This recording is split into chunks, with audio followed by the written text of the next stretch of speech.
Provide jobs for our youth. And gentlemen, ladies and gentlemen, when I see kitendawili and I see Azimio, I see no hope there.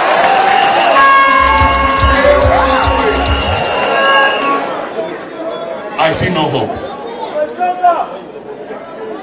It is a dead end. Imefika. Our elders are being humiliated.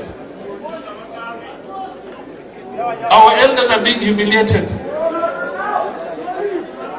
Where is the spirit of Masinde Muliru? Where is the spirit of Michael Omalo Kijana? Where are their spirits? Where are they?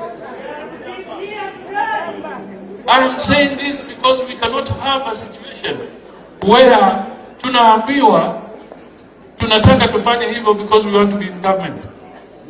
We want to be in government. Wajumbe wetu wananunuliwa because they want to be in government. But I want to tell